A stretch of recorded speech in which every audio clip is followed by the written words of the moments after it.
Jack Delaney stood in the dark with a loaded shotgun across his lap and sweat crawling down the back of his neck. He hadn't turned on a single light in the house. Scout, his German shepherd, lay silently at his feet, ears rigid, his breath shallow and focused like a coiled spring.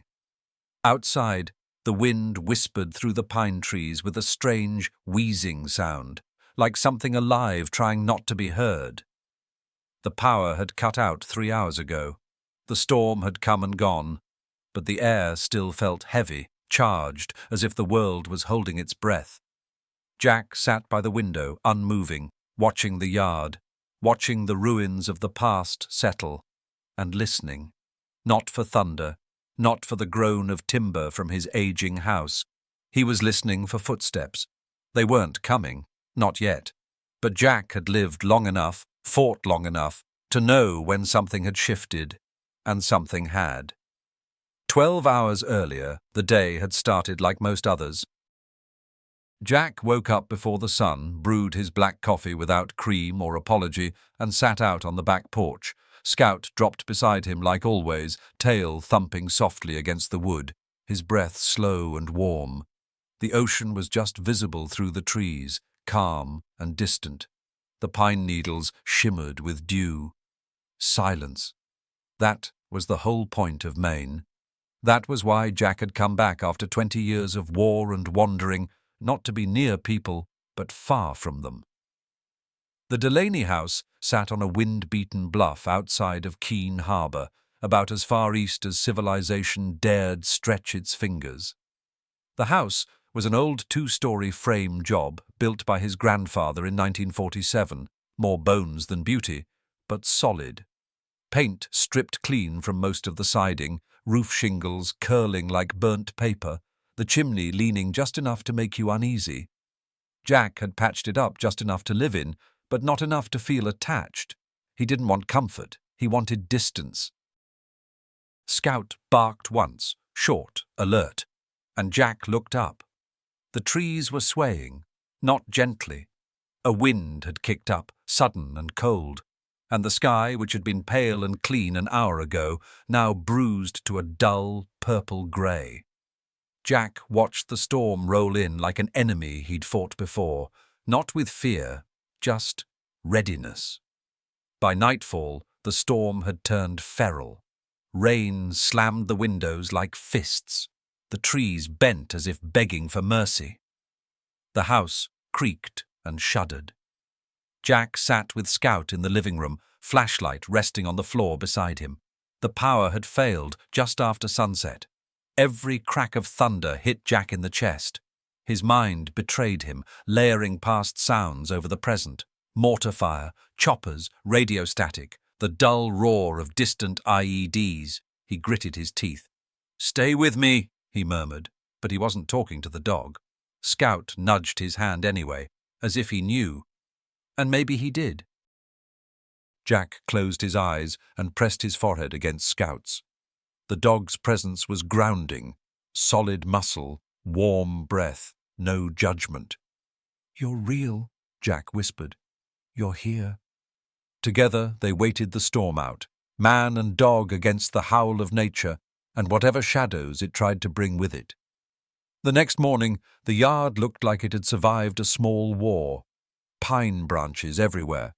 The north fence flattened, gutters ripped off the porch. But Jack's eyes went immediately to the center of the yard, where something was wrong, something was missing. The oak. The ancient oak that had stood for over 100 years, towering, twisted, the spine of the Delaney property, was gone. Jack walked toward the crater in the middle of his yard, Scout padding close beside him. The tree hadn't just snapped. It had been ripped from the earth, roots and all, the way only a storm with intent could do. The massive trunk now lay sprawled across the lawn like a fallen titan. And the hole it left was monstrous. Dirt churned up in wet clumps, roots exposed like old bones. Jack swallowed hard. That tree had been there when he was a child. His grandfather used to tell him stories beneath its branches, used to say, "The old ones remember, even if we forget. Now it was gone. Jack knelt by the jagged edge of the pit and placed his hand on one of the massive, splintered roots. He felt something twist in his chest, not grief exactly, more like recognition. Scout, meanwhile, was already nose down in the mud. He sniffed once, twice, then let out a low whine. "What is it, boy?" The dog didn't answer. Of course not, but he barked sharply and began clawing at one side of the pit, just beneath a dense knot of roots. Jack stepped down, boots sinking into the mud. Scout had already unearthed something, a hard metallic edge barely visible beneath the muck. Jack knelt, pushed back some dirt, and froze. It was a rusted steel panel, flat, rectangular, with a valve handle in the center, not a tank, not piping, a hatch, buried, beneath the oak. Scout sat back and wagged his tail, as if to say, "See? Told you." Jack stared at the metal. He didn't know what it was, but his gut, the same gut that had kept him alive in Kandahar, whispered the truth. It wasn't just a hatch. It was something his family had buried, something they never meant to be found. He stood slowly, eyes never leaving the hatch. The storm had unearthed more than roots. It had cracked open something deeper. It wasn't just a tree that fell. It was a seal breaking on the past. Jack didn't know yet what lay beneath, but he knew one thing: he was going to open it. It wasn't just a tree that fell. It was a seal breaking on the past.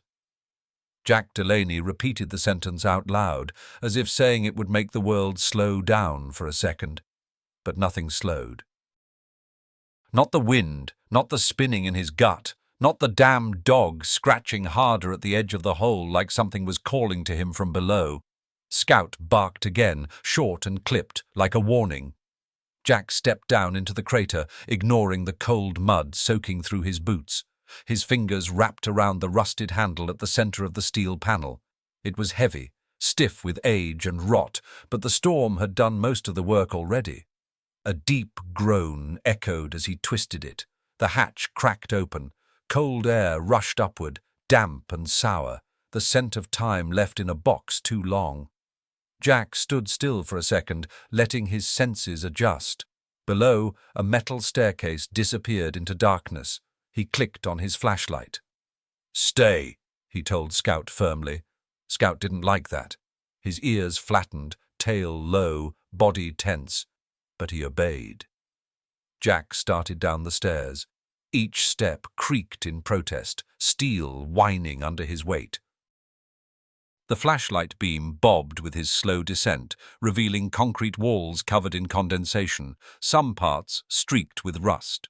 Water dripped somewhere in the distance, steady and rhythmic, like a metronome in a dead man's room. At the bottom, the air shifted, thicker, heavier.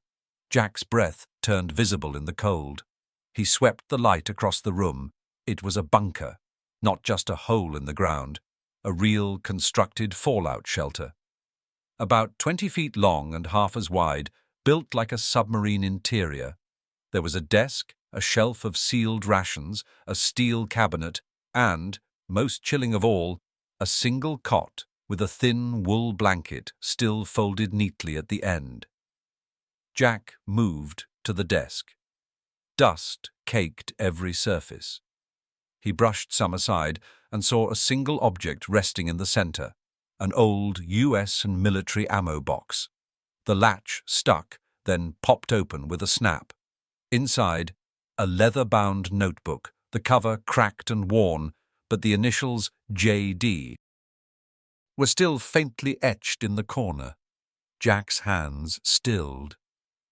James Delaney, his grandfather. The old man had died when Jack was a teenager. Quiet, stern, distant. Jack had no memory of affection, only a stiff nod here or there, and the smell of pipe smoke. He'd never mentioned anything about this place. Jack flipped open the journal. The first entries were simple: dates, weather, food supply notes. Then it shifted. Words grew dense, the writing more frantic. There were references to the project, mentions of two men, V and C. At one point, a full sentence read, "We agreed to seal it. No one must know what happened after September the 3rd. Jack closed the journal slowly. His heartbeat had changed. Not faster, heavier. Something had happened, something serious, and someone had gone to great lengths to bury it, under a tree, under silence, under memory. He set the journal aside and scanned the rest of the room. In the far corner stood a bolted steel panel embedded in the wall. It was cleaner than the rest of the place, like it had been installed later, a patch job. His flashlight flickered, but he kept it trained there. The bunker wasn't just a shelter, it was a vault, a goddamn tomb. Jack backed away slowly, one hand on the wall to steady himself. He climbed back up the steps, the daylight spilling across the hatch like salvation. Scout was waiting, eyes focused, tail still. As Jack emerged, he breathed deep, sharp pine, damp earth, a world still spinning. He glanced at the ruined yard, the fallen oak now just a corpse split open. That tree hadn't fallen by chance. The storm had ripped away a cover, a warning, a memory. It wasn't just a tree that fell, it was a seal breaking on the past. Jack looked out toward the distant edge of the property where the forest met the sea. He hadn't been out there in years.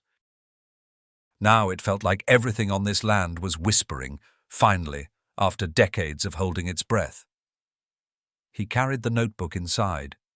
Scout trotted behind him, no longer barking, but clearly unsettled. Jack placed the journal on the kitchen table and sat in silence. He stared at it like it might explode. Then he opened it again and started reading from the beginning. That night, the wind returned. Not strong, just enough to rattle the broken gutters and moan through the eaves. Jack sat on the back steps with a flashlight balanced on his knee, the journal in his hands, and Scout curled up beside him like a breathing shadow. The deeper Jack read, the more knots he found in his gut. Not just guilt, something colder, something heavier. James Delaney had been part of something, with V and C. A project, a betrayal, a cover-up. Several entries mentioned the shares. Others spoke of the vault. A few lines seemed frantic, as if written under duress. And then one scrawled across an entire page. I trust Vance. Croft. I do not. If this ever surfaces, burn it. Burn it all.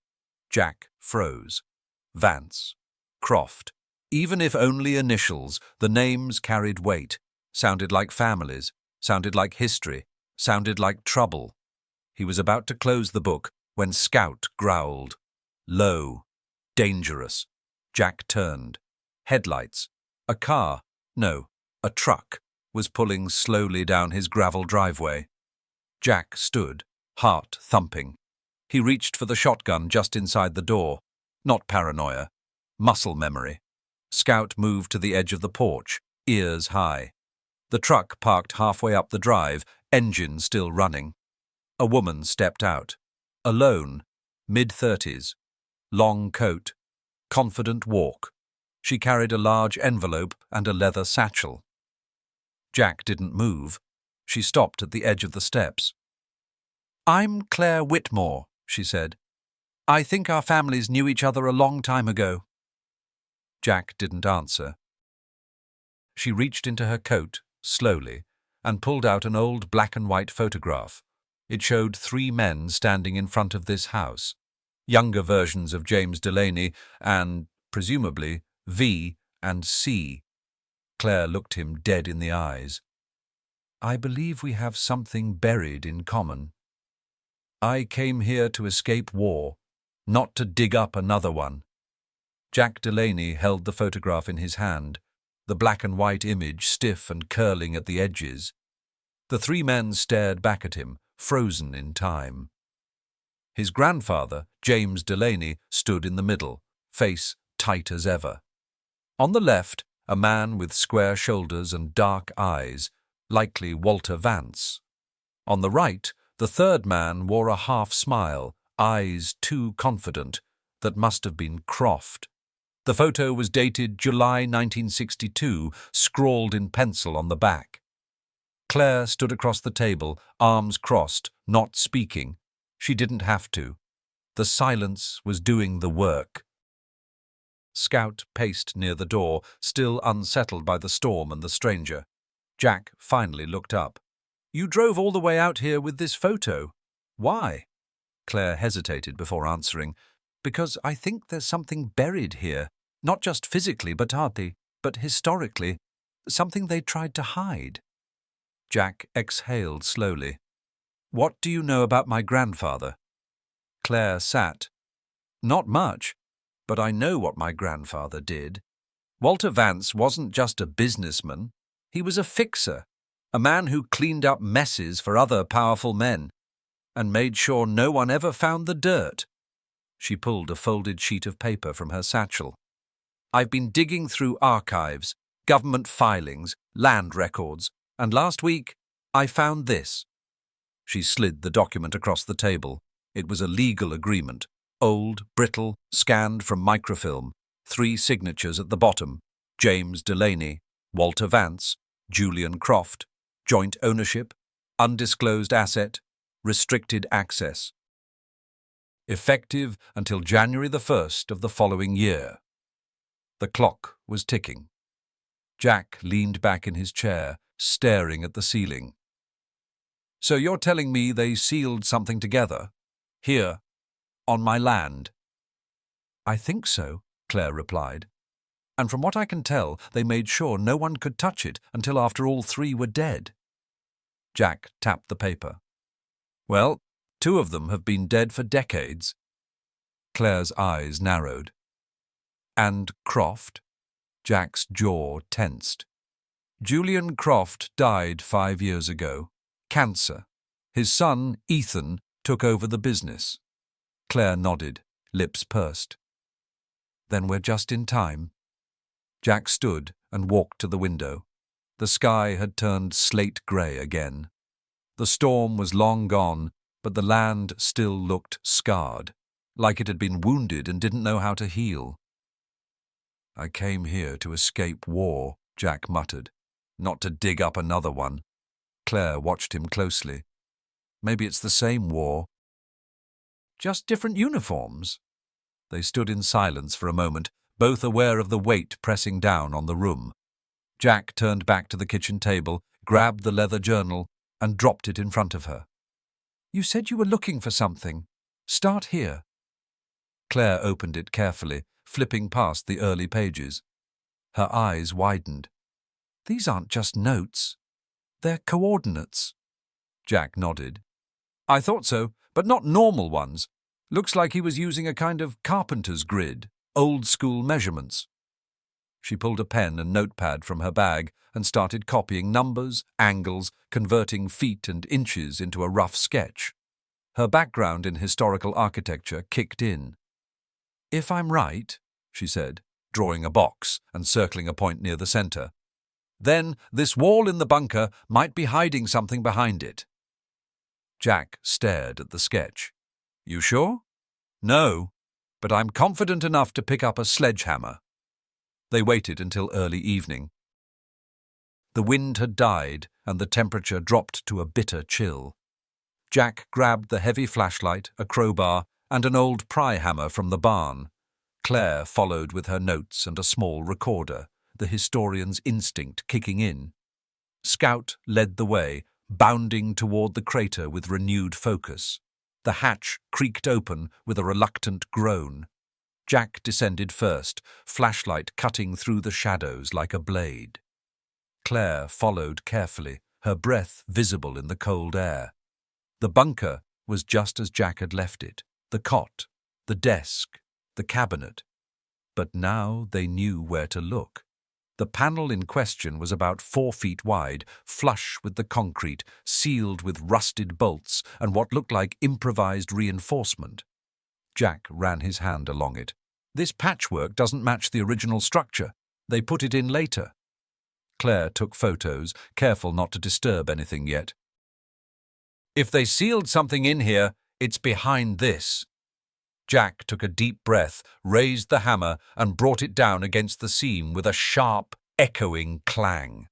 Dust rained down from the ceiling. The wall didn't budge. Again. After the fourth strike, something cracked. A low, hollow sound echoed behind the panel. Claire stepped back. "There's space back there." Jack pried his crowbar into the widening fracture, pushed hard, and suddenly the panel gave way with a burst of musty air. Behind it was a small cavity, barely large enough to crawl into, lined with faded insulation and wrapped in layers of oilcloth. He reached inside and pulled out a weathered leather briefcase, thick with age. The latch was still intact. Jack sat down on the cot, staring at it like it might bite him. Claire hovered nearby. "Open it." Jack did. Inside, they found rows of folded documents, stock certificates, land grants, partnership agreements. All in the names of the three men, and one more. Claire pulled out a page and read aloud. Her voice caught. "Mateo Reyes." Jack frowned. "Who the hell is that?" Claire was pale. "I don't know, but his name's on the earliest documents." Then suddenly, nothing. No mention after 1963. Jack thumbed through the rest of the papers. They erased him. Claire looked at him, eyes dark. Or worse.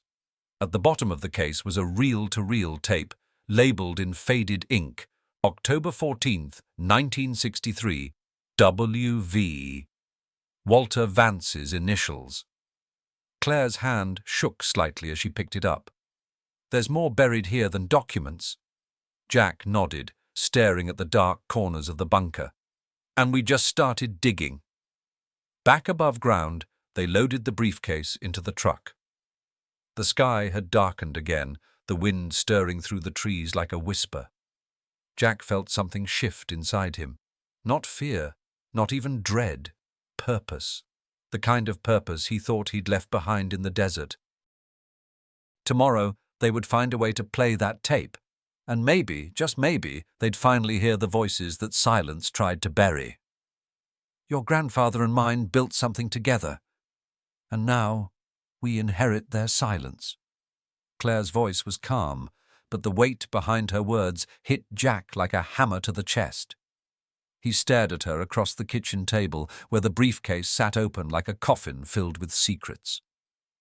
The documents inside were neatly arranged, but the truth they carried had already begun to unravel whatever fragile peace Jack had made with his past. He rubbed his temples. "So, we're just supposed to clean up after them now?" Claire didn't answer right away. She had that academic stillness about her, the kind that didn't flinch under pressure. She slid one of the land deeds closer to Jack. "We don't get a choice, Jack. This is ours now. Their mistakes, their silence. It's in our blood, whether we like it or not." Jack looked down at the document. Reyes, Mateo. Listed clearly as a partner.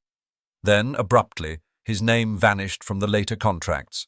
The ones with profits, the ones with power. It was deliberate, cold, surgical. "Your grandfather and mine built something together," Claire said again, her voice quieter. "And now we inherit their silence." Jack pushed back his chair. Scout lifted his head from under the table, ears twitching. "You need air?" Claire asked. "No," Jack muttered. "I need answers." He walked to the living room where the reel-to-reel tape lay on the coffee table. The label glared at him. October 14th, 1963. WWV. Claire stood in the doorway. "I found a guy in town who restores old media equipment. Retired audio tech. Lives out near the old cannery. I called him on the way here. He said he's got a working player." Jack raised an eyebrow. "You came prepared?" Claire gave a half smile. Historian's habit. Always assume there's a secret worth hearing. Jack looked at the tape again, then nodded. We go at first light. The morning was bitter, with fog clinging to the coastal highway like a second skin. Jack drove.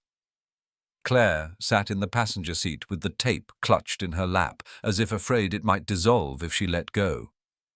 They arrived at a weathered red cottage surrounded by rusted satellite dishes and tangled cables.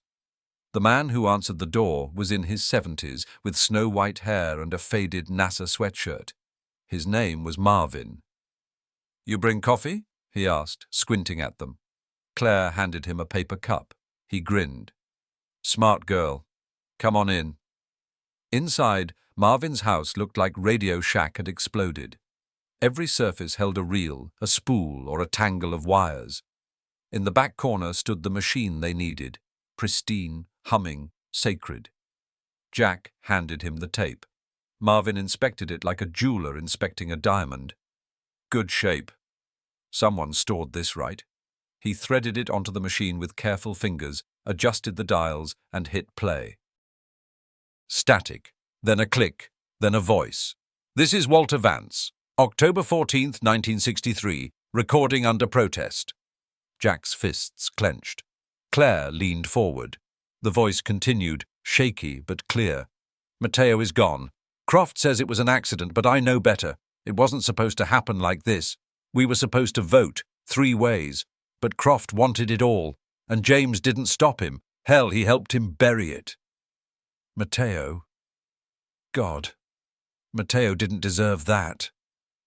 There was a pause, a sound like a glass being set down. They think this tape won't matter, but someone has to remember. Someone has to know what was lost. Not just money. A man. A friend. Click. End of tape. The silence that followed was thick and suffocating. Jack couldn't breathe for a second. Claire sat back, blinking fast. "He said your grandfather helped cover it up." Jack didn't look at her. "I heard." Marvin, quiet until now, removed the tape gently and handed it back. "You folks got something dangerous on your hands." "No kidding," Jack muttered. Back at the house, they spread the documents out on the dining table. Claire marked every item mentioning Mateo Reyes with red flags. The earliest records showed him as an equal partner, brains behind the initial land investments and shell company that eventually funneled into Croft Industries. After 1963, his name vanished completely. Jack ran a hand through his hair. They killed him, took everything he built, then buried the truth with him. Claire nodded. "We need to find his family." Jack frowned. "How do we even start?" Claire pulled out her laptop. "I already did." She tapped a file.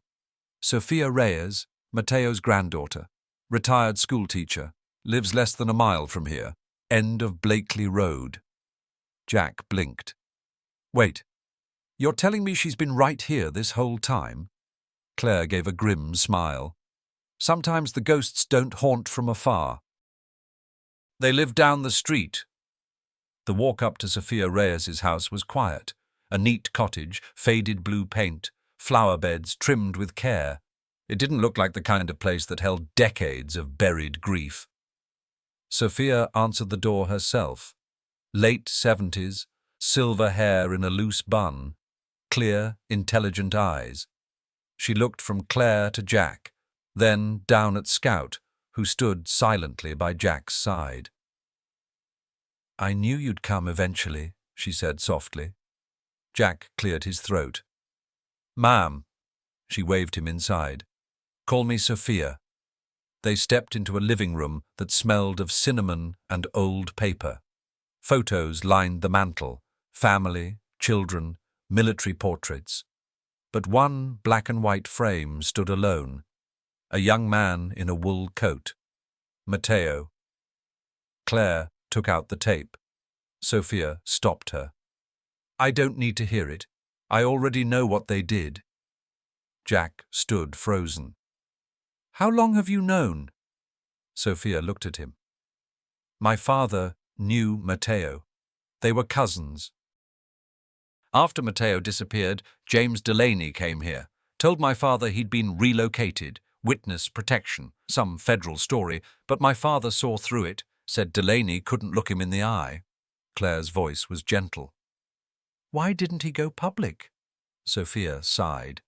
In 1963, against 3 powerful white men with land, money and lawyers, Mateo was a brown man with an accent. No body, no proof. Just silence. She looked at Jack now, piercing.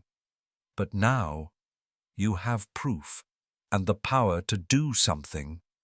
Jack felt the weight of that stare settle deep. Claire stepped forward. We want to make this right. Give your grandfather back what was stolen. Sophia didn't smile. You can't give back what was stolen. You can only stop pretending it wasn't. Scout whined softly. Sophia walked over to the mantel and picked up Mateo's photo. She handed it to Jack. Now it's your turn, she said. You decide what you want your name to mean.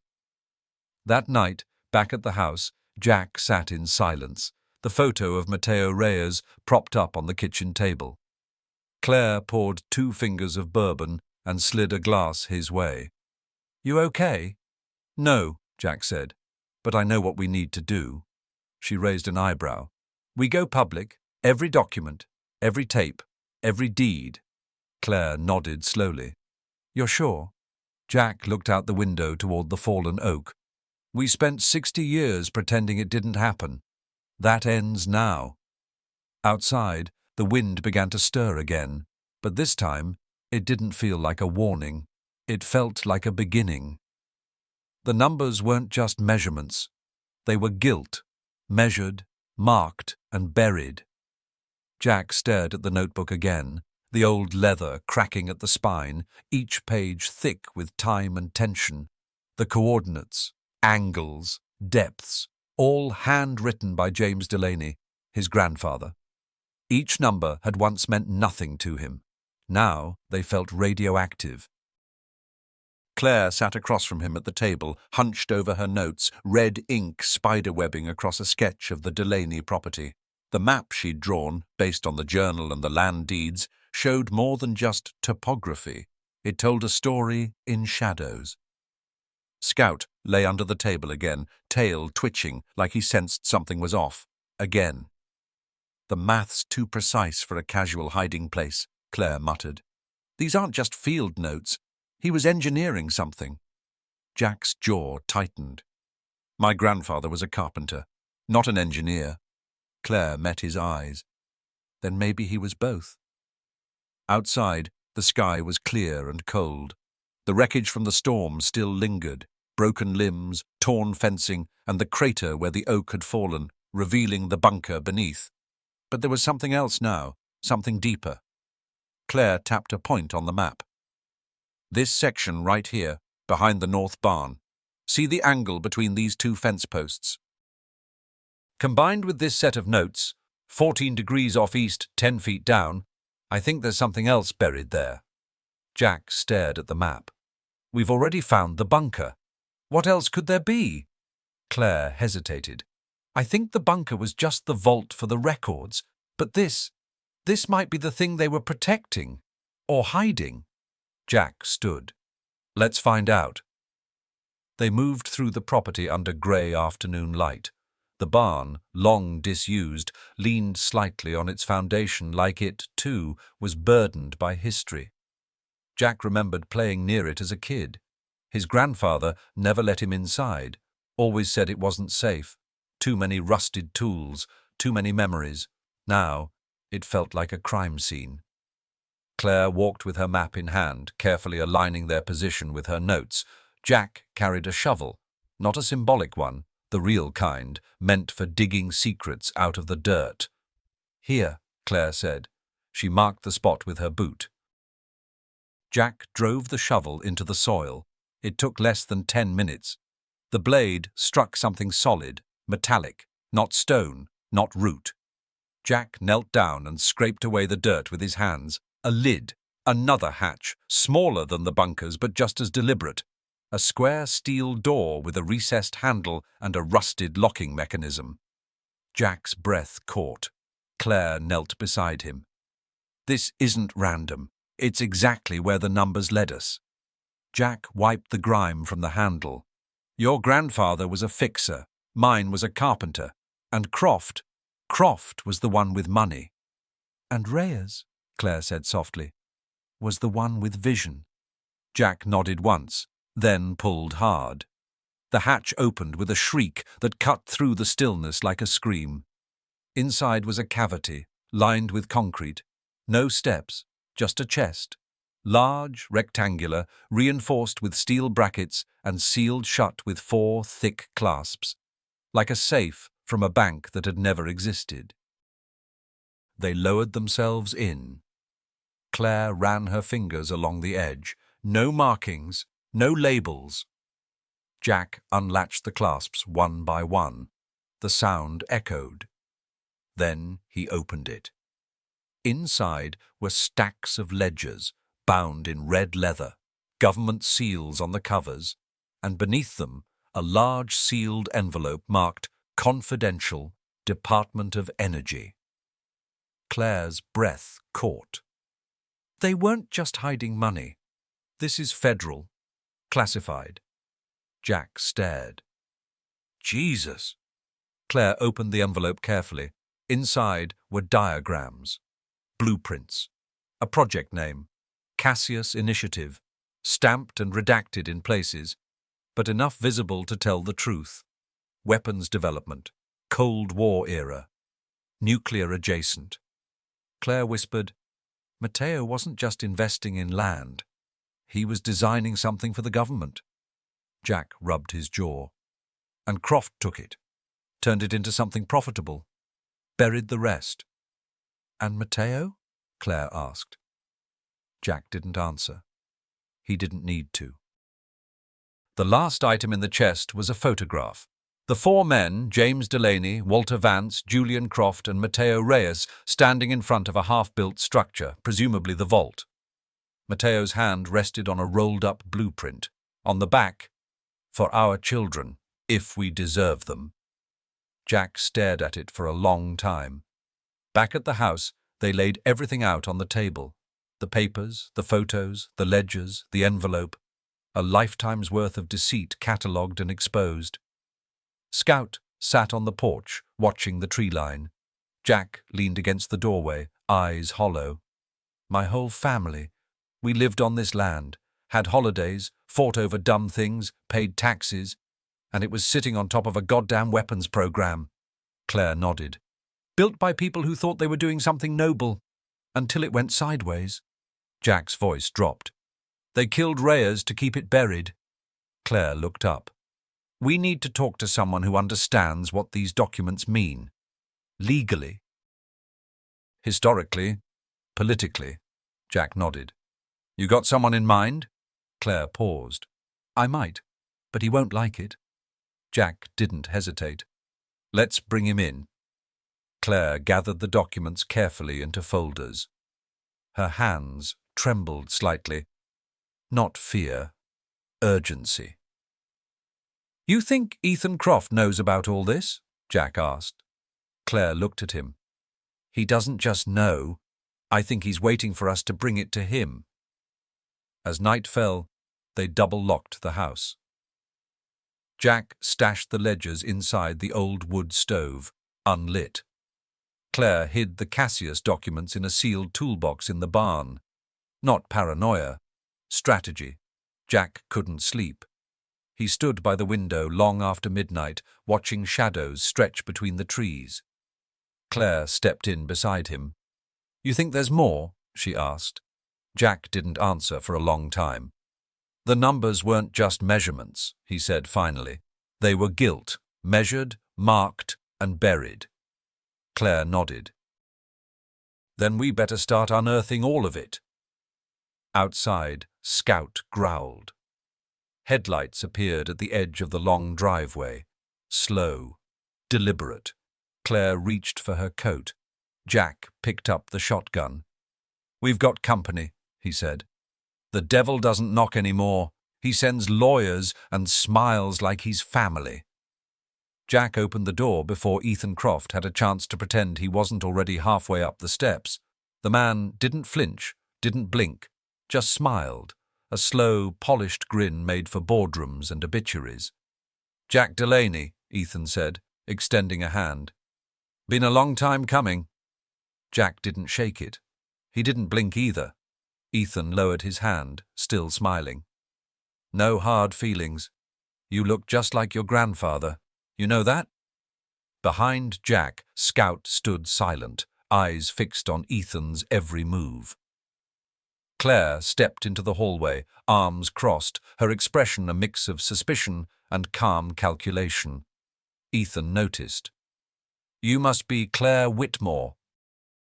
I read your dissertation. Sharp stuff.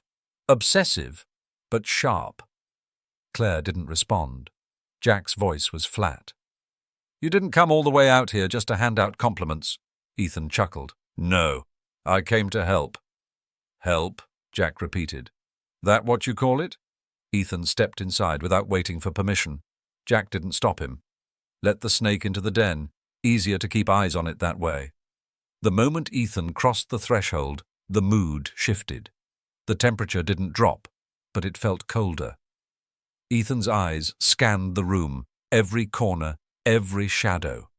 He clocked the empty fireplace, the notebook on the coffee table, the old briefcase sitting slightly too neatly in the corner. His smile never wavered. "You found it, didn't you?" Jack didn't answer.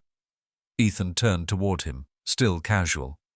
The bunker, the vault, the real family legacy. Claire stepped closer. "Is that what you think this is? A legacy?" Ethan looked at her. "It's property." "Intellectual and physical. It's ours." Jack moved between Ethan and the table. "Mateo Reyes didn't leave a will, but he left blueprints. And blood." Ethan shrugged. "So did my father. So did yours. Everyone built something. Some were better at hiding it." Claire snapped. "Some were better at killing for it." Ethan's smile twitched, just for a second. "You should be careful with accusations like that." Jack stepped forward, close enough to smell the cologne and the cold steel behind Ethan's eyes. "We've got records, blueprints, tapes, everything your father tried to bury." Ethan tilted his head. "Then we should talk about how to make this clean, quiet, mutually beneficial." Claire laughed once. Dry. "You think we're here to negotiate?"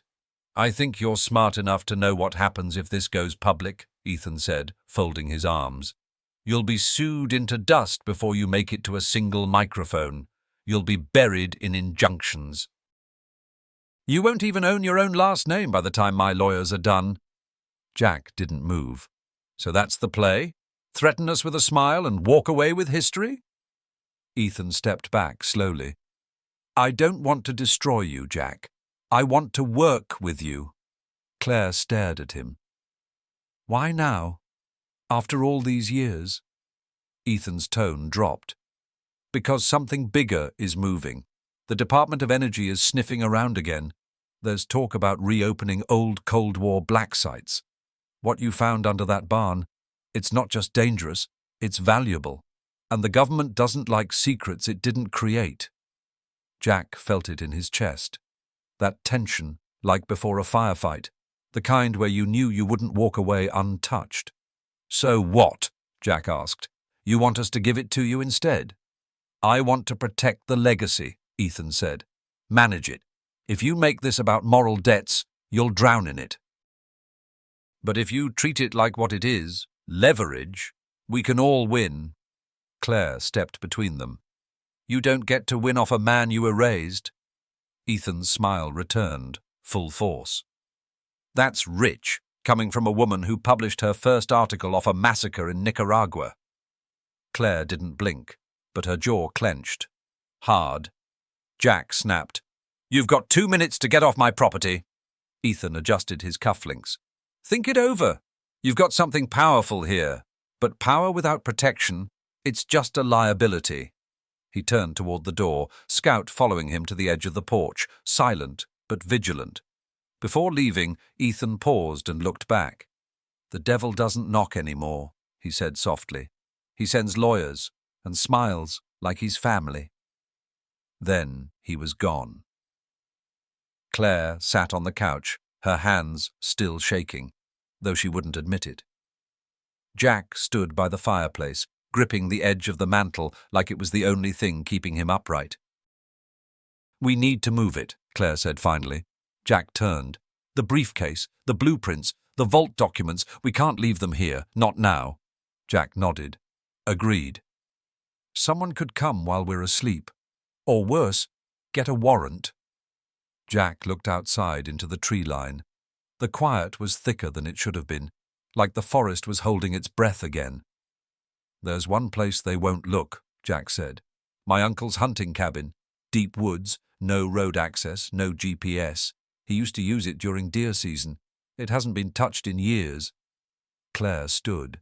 "How fast can we move everything?" "Tonight," Jack said. "We leave before sunrise." Scout whined by the back door, like he'd already heard what the trees were whispering. They packed by flashlight. Carefully, quietly, everything sealed, double-wrapped. Claire carried the Reyes documents like a relic. Jack tucked the blueprints into a waterproof case. Before leaving, Jack took one last look at the house. He didn't say goodbye. He wasn't sure if they'd ever come back. The truck moved slowly through the back trails, headlights off for stretches at a time. Jack knew every bump by heart. The forest closed around them, dense and old. It felt like stepping backward in time. By the time they reached the cabin, the sky had begun to shift, blue bleeding into grey. They unloaded quickly, stashing everything beneath the false floor Jack's uncle had built for gun storage. Claire stood outside afterward, staring at the trees. "They're not going to back off," she said. "Croft, the government, all of them." Jack stepped beside her. "No, they won't." She turned to him. "So what now?" Jack took a long breath, the cold air burning his lungs. "Now," he said, "we find the one person who can burn all this to the ground and survive it." Claire tilted her head. "You have someone in mind?" Jack nodded slowly. "A journalist, one I trust." Claire raised an eyebrow. "You trust a reporter?" Jack smiled faintly. "I saved her life once, in Fallujah. Some truths don't want to be found. They fight back." The first thing Jack noticed was that she hadn't changed. Not really. Nina Harper stood with one hand on the roof of her beat-up Subaru, dark sunglasses pushing her short curls back, a cigarette tucked behind one ear like a pen. Her coat looked like it had seen 5 countries and twice as many riots. She was bone-tired, sharp-eyed, and already judging everything. "You look like hell," she said as Jack stepped out of the truck. "You drove 12 hours for that greeting?" Nina smirked. "That and the promise of government conspiracy. You always had a flair for the dramatic, Delaney." Claire approached, cautious, appraising. Jack introduced them with a nod. Nina Harper, freelance chaos. Claire Whitmore, the woman who pulled the lid off this coffin. Nina extended a hand. "Historian?" Claire nodded. "Archivist, researcher." "Now apparently a fugitive." Nina laughed once. "Then I'm in the right company." Inside the cabin, the floor creaked under their boots as Jack unlocked the hidden storage beneath the old workbench. One by one, they laid out the evidence, the blueprints, Reyes's name on patents, the Department of Energy documents, the confession on tape. Nina didn't speak for a long time. She moved through the materials like a surgeon, picking through cancerous truths with tweezers. Finally, she leaned against the counter and exhaled hard. "This is real. All of it." Jack said nothing. Nina's voice lowered. "You understand what this is, right? This isn't just a Cold War relic. If the Cassius initiative ties into anything active or recently repurposed, this could unravel security contracts, expose entire divisions of shadow funding. We're talking congressional hearings, corporate bloodbaths, maybe prison, Claire added quietly, and a man who was murdered for trying to do the right thing. Nina's eyes darkened. Reyes, Jack nodded. They buried him, then built an empire on his bones. Nina stood, pacing. Publishing this isn't just risky, it's war. Claire asked, Can you do it? Nina looked between them. Not the way you think, not through the usual channels. Any mainstream outlet that touches this gets gutted. But there are underground networks, protected platforms. I've got contacts. Jack folded his arms. Then we do it your way. Nina lit the cigarette. I'll need time. And a secure line.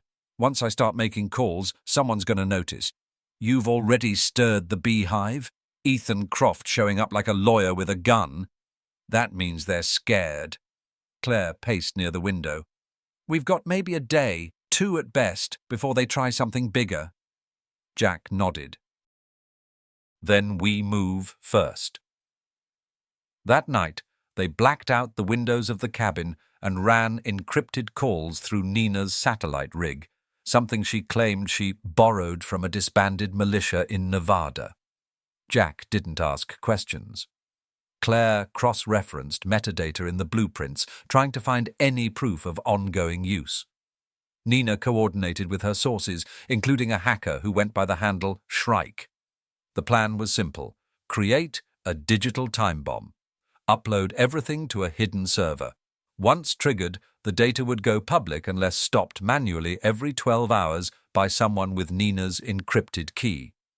Insurance, Nina said, for when things go sideways. Claire glanced over. Not if? Nina smiled without humor. Sweetheart, truth doesn't break into the light. It claws out of the dark, screaming. At 3:27 a.m., they heard the drone. Low, mechanical, close. Scout woke first. Growling. Jack grabbed the rifle and moved toward the front of the cabin, peeking through the slit between boards. A surveillance drone, silent and matte black, hovered just above the treetops. Claire hissed, How the hell did they find us? Nina muttered, Because they've been watching since you opened that vault. They didn't need to follow you. They just waited until you made it matter. Jack cursed under his breath. You said this place was off the grid. Nina replied, It was. Now it's not. Jack moved to the stove and pulled out the ledgers. Claire followed, gathering the DOE documents. Nina shut down her rig and stuffed the satellite gear into her duffel. Scout barked sharply once, ears rigid. A second drone appeared, this one higher, scanning with thermal. They're not here to ask questions, Claire said. Jack nodded. Time to vanish. They moved fast. Jack led them through an old logging trail, one he hadn't walked in 10 years. The brush had grown back thick, the cold air slicing into their skin. Scout ran ahead, cutting a path. Nina carried the satellite bag. Claire clutched the documents like holy scripture. By the time they reached the old ranger tower, the sky had begun to shift toward dawn. Jack keyed in the access code, still the same after all these years, and opened the weathered steel door. Inside, it smelled like pine and ash, dusty but intact. They dropped their gear, bolted the door, and sat in the dark. No one spoke for several minutes. Then Claire whispered, They really sent drones. Nina nodded. And soon they'll send men. Jack looked at her. Can we beat them to the release? Nina cracked her knuckles. Yes, but I'll need help. Jack straightened.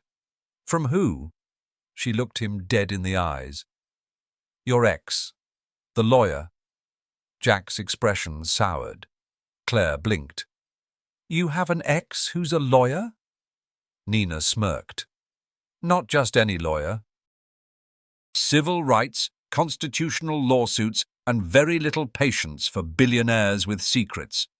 Jack muttered, She hates my guts. Nina shrugged. Perfect. She won't hesitate to throw you under the bus, which means she's the only one they can't compromise.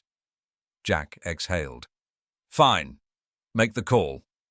Later, as the sun bled into the sky, Claire sat beside Jack on the floor of the tower, her knees pulled to her chest.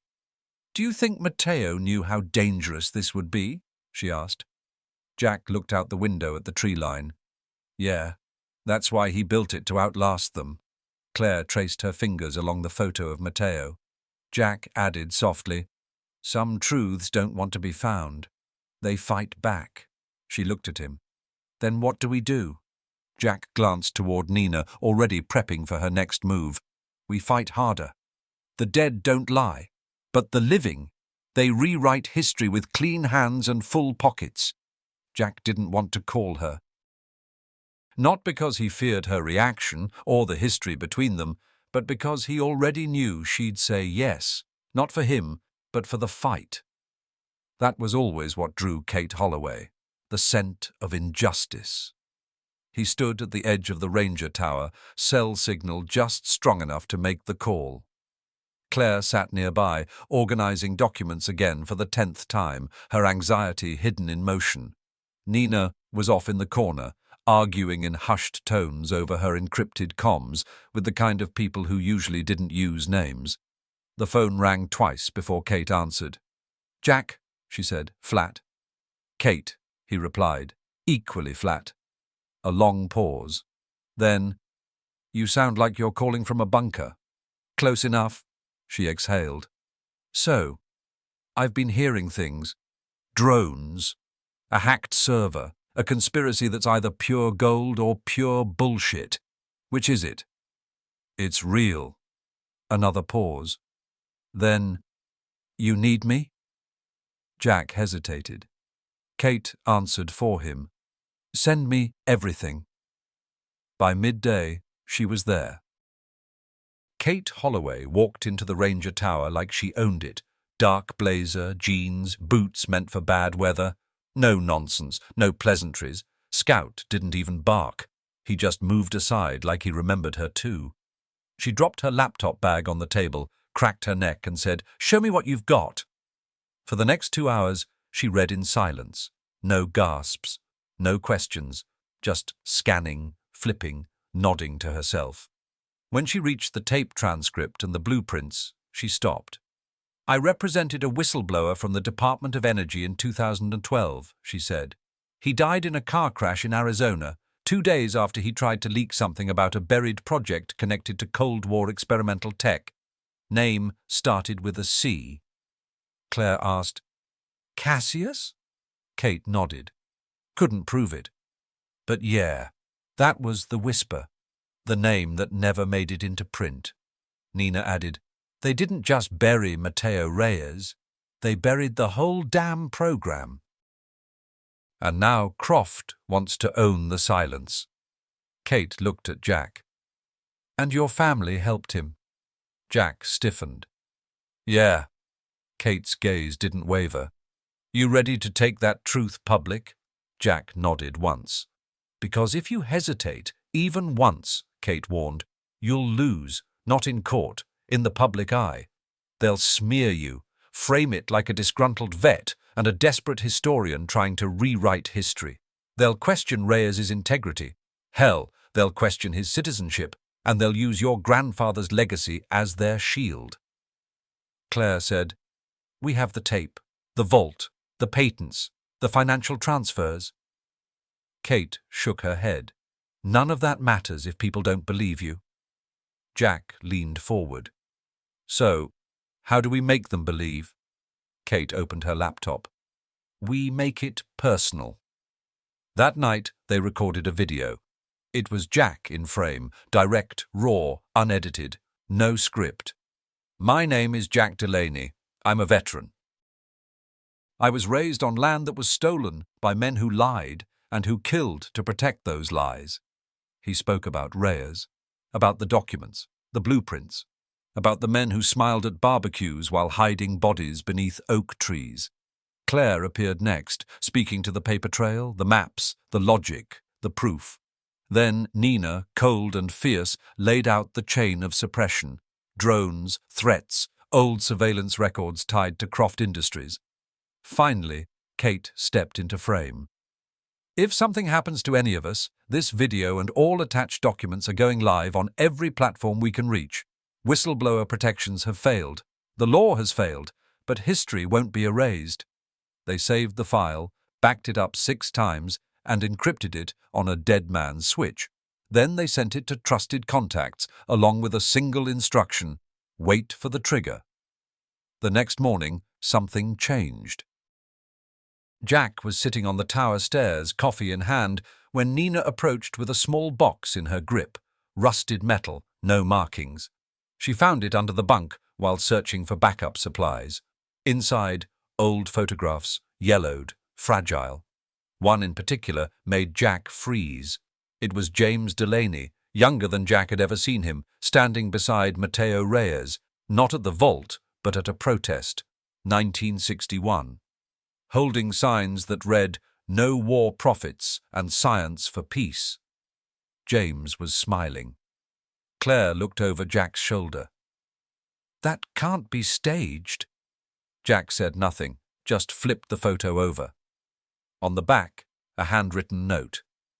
"If we can't change the system, maybe we can at least choose not to become it. J.D." His throat tightened. All this time, Jack had thought his grandfather was complicit. A cold man, a coward, maybe worse. But this— Claire put a hand on his shoulder. "He changed, Jack. Somewhere between this picture and the vault. He changed," Nina added. Or he was changed. Fear, pressure, blackmail. Croft was a master manipulator. Kate stood near the doorway, arms crossed. "You still want to do this?" Jack turned. "Now more than ever." Claire asked, "What about the media?" Kate opened her phone. "Already contacted 3 outlets. Anonymous leaks. By tonight they'll start asking questions. We'll lead them to the rest." Jack asked, "And Croft?" Nina answered, "We don't wait. We force his hand." Kate smiled. "Then let's rattle the gates." That evening, Jack drove into town alone. He walked into the county records office and handed over a manila folder with copies of the oldest deeds marked with Reyes's name. The clerk barely glanced up. "Anything else?" the clerk asked. Jack said, "Yeah, you're going to want to look into Croft Holdings and how they absorbed these lots without legal probate." The man blinked. Jack left before questions caught up. Back at the tower, Scout stood stiff at the window. A black SUV sat idling at the tree line. Nina peered through binoculars. "Croft's security, private, armed?" Claire asked. "You think they'll move tonight?" Kate cracked her knuckles. "If they do, they'll regret it." Jack just stared at the SUV. "The dead don't lie," he whispered. "But the living, they rewrite history with clean hands and full pockets." He turned to the others. "Time to write it back. We weren't just standing on land. We were standing on a vault sealed with guilt, blood, and names no one dared to speak." The rain had started again. Soft at first, like fingers tapping on the roof of the ranger tower, then harder, faster, a deluge, as if the sky itself was trying to wash something clean. But there was no cleansing what lay beneath them. Jack stood in the middle of the room, the old floorboards creaking under his boots. His fingers trembled slightly as he unfolded the final page from Mateo Reyes's personal notes, found hours earlier, tucked in the lining of the briefcase beneath the patent files. It was a map, not of land, but of a chamber. Beneath the vault. Claire sat cross-legged on the floor beside Scout, decoding Reyes's notations with meticulous care. She kept whispering the same line over and over as she worked. The vault, beneath the vault. Nina leaned against the wall, eyeing the storm through the narrow slats of the boarded window. "This is it, isn't it?" Jack nodded. "Whatever was too dangerous to file, too damning to burn. They buried it down there." Kate clicked her laptop shut. "Then let's dig." It took them an hour to get back to the Delaney property. The truck struggled against the mud-slicked road, tires spitting gravel. Every mile closer made the air feel heavier, like the past was pressing down on the present. Claire guided them to the precise spot on the map. The earth behind the bunker sloped into a small hill, half covered in ivy and the remains of old wooden fencing. There was no sign of an entrance, not even a marker. Jack walked slowly, feeling with his boots, until he heard it, the hollow echo beneath solid ground. He dropped to his knees and started digging. 15 minutes in, his fingers hit metal, a trap door. Rust had welded it shut, but the hinges still gave with enough effort and a pry bar.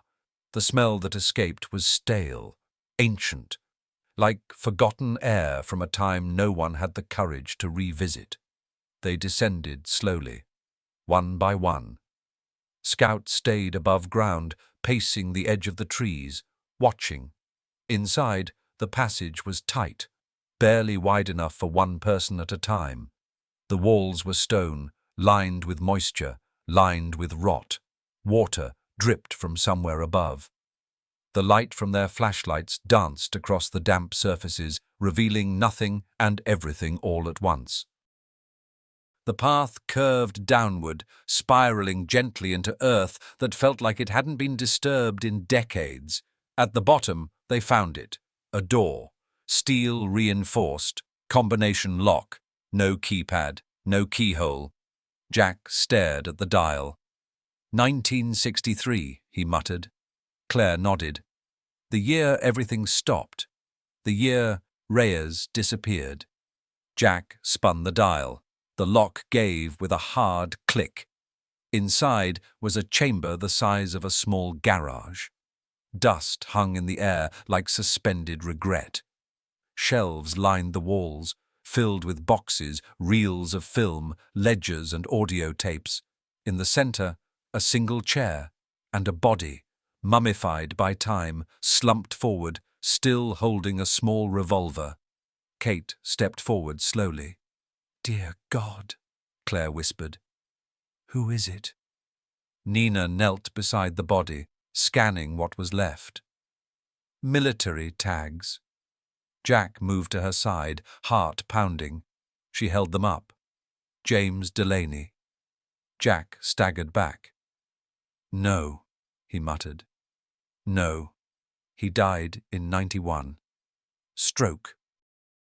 "That's what—" Kate shook her head slowly. "That's what the family said. But this is where he died." Claire placed a hand on Jack's shoulder, steadying him. "He came back, after Croft took over, after Reyes vanished." Nina rummaged through a nearby box. "These are personal logs, journal entries, audio recordings. Looks like he documented everything, probably knew someone would find this someday." She held up one tape labeled July 2nd, 1963, Final Agreement. Claire looked at Jack. "Do we play it?" Jack nodded. Nina fed the tape into a portable reel player. The machine clicked, then whirred. James Delaney's voice crackled to life, raspy and deliberate. "We thought we were building something that would keep America safe. We told ourselves lies so we could sleep. But Mateo saw it for what it was. A weapon, born of fear and greed, passed off as progress. He tried to stop it. So Croft stopped him. With Vance's help. I signed the silence, but I never forgave myself. They left me the vault, said it was a gesture of trust. It was a tomb." The tape clicked again, then silence. Jack closed his eyes. "We weren't just standing on land," he whispered, voice cracked. "We were standing on a vault, sealed with guilt, blood, and names no one dared to speak." Kate stood back, her face unreadable. "This is beyond journalism now. This is a confession, a burial site, a crime scene." Claire picked up a black box from a shelf, inside of which were Reyes's original blueprints, signed in full, including notations marked for non-lethal application only. One section circled in red ink read, "Civilian protections must never be compromised. M.R." Nina looked at them all. "It's time to take this public." Kate agreed. "Tomorrow, first light. We go live." Jack stared at his grandfather's remains. He didn't just hide from it. He tried to make sure someone would find the truth. Claire looked at him. "You're that someone." Jack took one final glance at the chair, the gun, the silence that had lived in his family for so long. "Let's end this." Back above ground, the storm had passed. Scout was barking at the edge of the property. In the distance, a car engine started, and then another. Jack's eyes narrowed. "They're here." Kate grabbed her phone. "We move now." Nina looked at Claire. "Are you ready to be the voice Reyes never got to be?" Claire swallowed hard, then nodded. "Yes." Truth doesn't just cut, it bleeds, and it makes the ones who hid it bleed with it. It went live at 6:03 a.m. Claire hit the upload key with shaking hands, her breath caught somewhere between panic and purpose. Within seconds, the video fed into secured news servers, watchdog networks, encrypted email chains, and one very public journalist forum with a timed trigger to push the entire package live to every major outlet in the country. By 6:07 a.m., Hanchen Cassius. Initiative was trending across the globe. By 6:10, Ethan Croft knew. Jack paced the edge of the cabin's porch, Scout at his side, ears twitching. A low fog hugged the trees, thick with morning dew and tension. Kate was already on the phone, managing press contacts, fielding legal threats, and fending off backdoor settlement offers from corporate fixers. "No, we're not pulling the files. No, you don't get to preview the narrative. You can issue your denial after the story breaks, like everyone else who gets caught," she barked into her phone. "And tell Croft this isn't a negotiation, it's a reckoning." Nina sat at the table, typing fast. 3 servers under attack already. They're trying to DDoS the main leak page. "Let 'em try," Jack muttered. "The truth's already out. This ain't a bullet you can put back in the chamber." Claire didn't speak. She just stared out the window, watching the digital wildfire they'd lit take root in the world.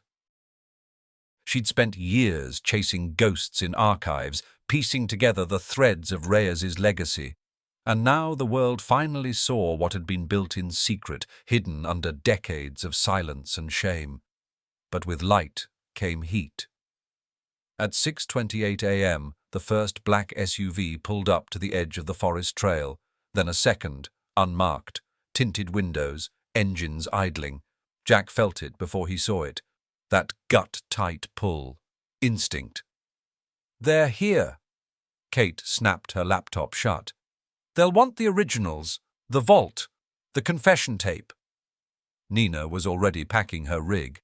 "I wiped everything after upload. Redundancies are off-site.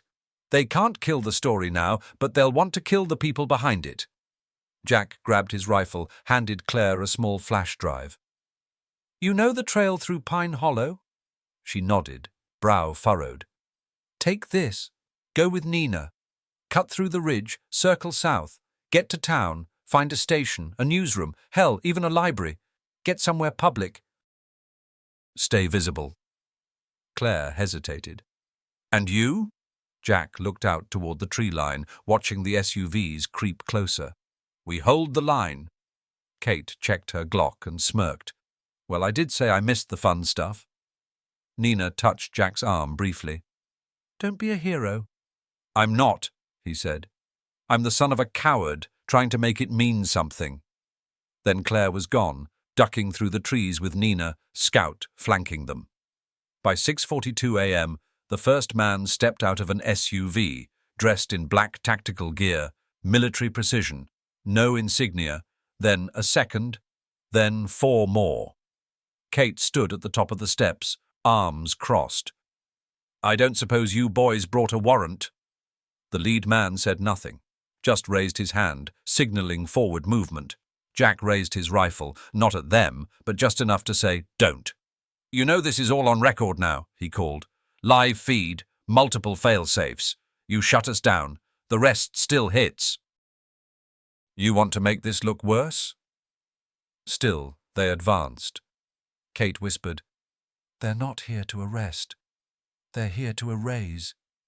Jack's jaw tightened. "Then we make them work for it." The standoff broke fast. They breached the porch with practiced efficiency. Jack and Kate retreated inside, flipping the old table as cover. Kate fired first, clean shot, non-lethal, aimed low. Jack followed, not trying to kill, just trying to stall. Glass shattered, wood splintered. Outside, one of the SUVs exploded in a spray of fire and twisted metal, courtesy of Nina's parting gift, rigged from a propane tank and a tripwire. The chaos bought Claire and Nina time, but inside, Jack and Kate were outnumbered. "Upstairs!" Kate shouted. "Fall back!"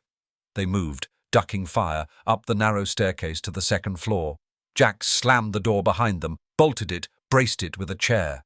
"We won't hold them long," Kate said, panting. Jack looked around. "We don't need long." He opened a hidden crawl space, one he used to hide in as a kid when storms got bad. Inside, a USB backup, another copy of Reyes's confession, and a second flare gun. Kate stared. "This your exit plan?" "No," Jack said. "It's our leverage." He stuffed the backup into a pouch and strapped it to his chest. Below, footsteps thundered on the stairs. Kate raised her gun again. "We've got maybe one more push in us." Jack gritted his teeth. "That's all we need." The door burst inward, wood flying. Jack fired the flare, straight into the ceiling. The attic insulation caught instantly, flames spreading fast. "What the hell are you doing?" Kate shouted over the roar. "Making sure they don't leave with anything. If we burn, so does every trace they came for." The fire spread faster than either of them expected. Smoke thickened. They climbed onto the roof through a busted window, crawling across the old shingles as heat rose beneath them. Below, the agents scattered, uncertain whether to chase or retreat. Jack and Kate dropped into the brush behind the cabin, rolled hard, and didn't stop running. By the time they reached the back trail, the cabin was fully engulfed. Flames licked the sky, thick black smoke curling into the air like a signal flare. Not a surrender. A warning. Claire and Nina made it to the county library by 7:11 a.m. Nina plugged the flash drive into a public terminal and sent the final failsafe into motion, triggering the last wave of data uploads, videos, logs, blueprints, audio, all time-stamped, verified, encrypted, and published. Within minutes, every major media outlet had the story, not just the confession, but names, timelines, photos, the full scope of the Cassius initiative, and the Delaney family's complicity. Ethan Croft issued a statement at 9:04 a.m. "A tragic misunderstanding of legacy and security. We are cooperating fully." At 9:12 a.m., his private jet was tracked, leaving Denver International. He never made it to the Caymans. By noon, the forest was crawling with reporters, FBI agents, and historians. The vault was sealed. The body of James Delaney was recovered and confirmed. Jack stood at the edge of the ridge, hands in his pockets, watching smoke curl from what remained of the cabin. Kate stepped beside him, bruised, blood on her shirt. "You okay?" "No," Jack said, "but I will be." She smiled. "Truth doesn't just cut. It bleeds." Jack nodded. "And it makes the ones who hid it bleed with it. The blood we carry doesn't decide who we are, what we do with it. That's our legacy." The morning after the fire, the woods were eerily quiet. Ash hung in the air like memory, burnt, bitter, and lingering. Jack stood among the wreckage of the old cabin, now nothing but charred timbers and melted metal. The bunker was cordoned off with yellow tape, guarded by federal agents and watched by journalists from a distance. It was no longer a secret. It was history, exposed and trembling under the weight of truth. Claire approached, a thermos of coffee in her hands. Her face was drawn, eyes tired but resolute. They ID'd the body. Confirmed Reyes's journal, too. Jack took the thermos, but didn't drink. And Croft? She sighed. Detained by the FBI an hour ago. No official charges yet, but the media storm is circling. They're digging into everything. Contracts, military links, even campaign donations. He nodded slowly. It won't bring Reyes back, but maybe it stops the next one. Claire hesitated, then added, There's something else. Your uncle, Daniel, he's in town. He called a press conference. Jack's jaw tightened. Of course he did. By noon, the Delaney name was once again on every screen. Daniel Delaney stood behind a podium outside the family's law firm in downtown Boulder. Dressed in a crisp grey suit, flanked by 2 PR reps, he offered a performance of sincerity Jack had seen since he was a boy. We, the descendants of James Delaney, are heartbroken by the recent revelations, Daniel said, voice even. We were unaware of the full extent of his involvement in the Cassius initiative and are committed to transparency moving forward. Jack watched from the diner across the street, arms folded, coffee untouched. Daniel continued, It's important to remember that families carry burdens they didn't choose.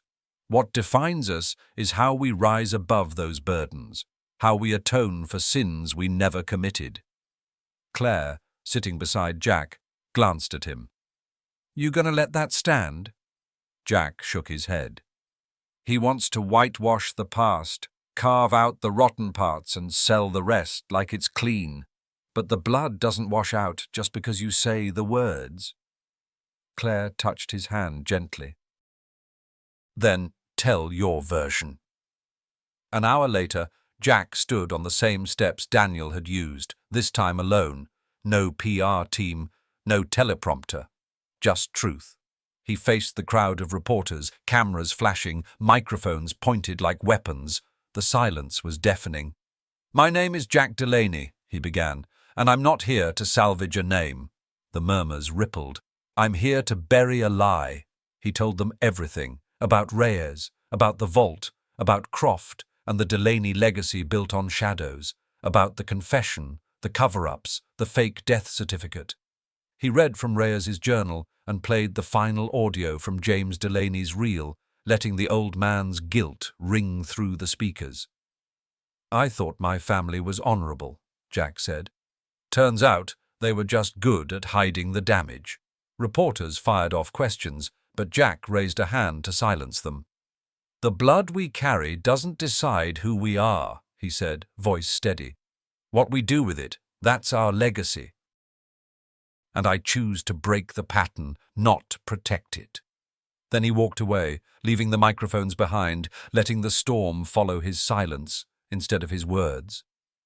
That night, Claire found him at the edge of the ridge where the forest dipped into the valley. The sky burned orange with the sunset, painting the scars of the land in gold and ash. They're calling you a hero, she said. Jack scoffed. I didn't do anything heroic. You exposed the truth. He shook his head. Reyes exposed the truth.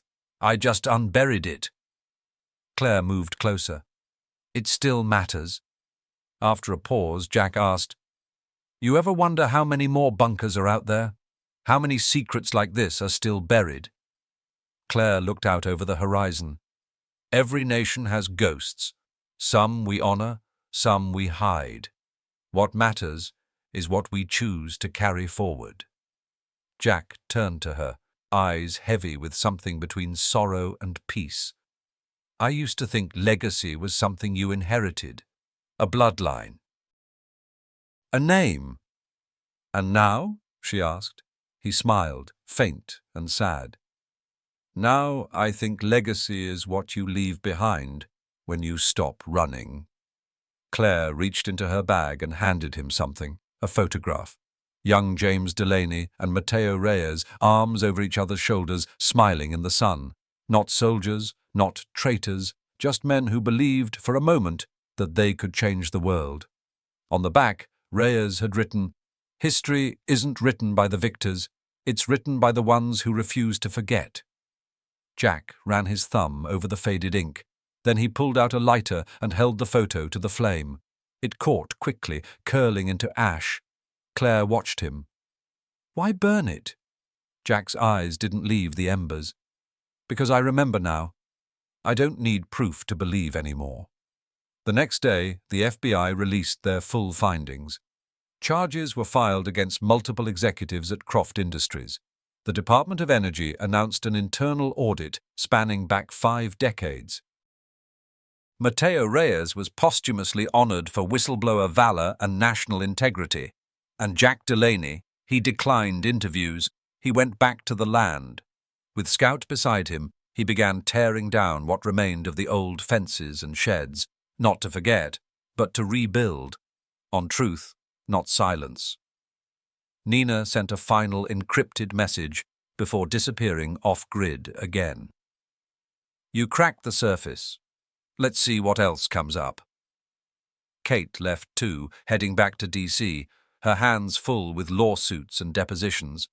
Claire stayed, not because she had to, because she wanted to, and every morning Jack made coffee for 2. The snow came early that year. Not a storm, just a slow, steady drift. A soft hush falling over the Colorado hills, like the land was finally allowed to exhale. Jack stood at the edge of the rebuilt porch, mug in hand, watching white gather on the branches of the young pines he'd planted where the old oak once stood. The land felt different now. Not cleansed. History never worked that way, but honest, like it had shed its armor, like it could breathe again. Scout nosed at his boots, then flopped down with a low sigh, content. Claire stepped outside, wrapped in one of Jack's old flannels, hair still damp from her morning shower. She handed him a yellowing envelope. "It came this morning," she said. "Department of Defense seal. Return address is blacked out." Jack opened it slowly. Inside was a single photograph. Mateo Reyes, James Delaney, and a third man, Vance Whitmore. They were standing in front of a prototype machine, all of them young, tired, but smiling. On the back, someone had scribbled, "We dreamed a better world. We just forgot to survive it." There was no name, no note. Just that. Jack stared at the photo for a long time. Not angry, not grieving, just still. Claire leaned her head on his shoulder. "You okay?" He nodded. "Yeah. Just thinking how far we've come. And how far we still have to go," she added gently. "Yeah," he murmured. "That too." The town had changed too. Not on the surface. Main Street still had the same diner, the same creaky bookstore, the same sheriff with a limp. But underneath, people were talking differently.